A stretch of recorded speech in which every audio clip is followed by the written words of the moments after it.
เร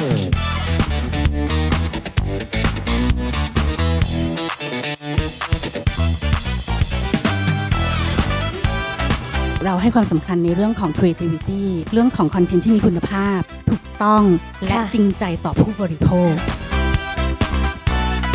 AssetWise จึงเปิดพื้นที่นะคะเปิดโอกาสเพื่อหา creator เข้ามาร่วมเป็นส่วนหนึ่งของ community นี้ผ่านโปรแกรม affiliate และเติบโตไปด้วยกัน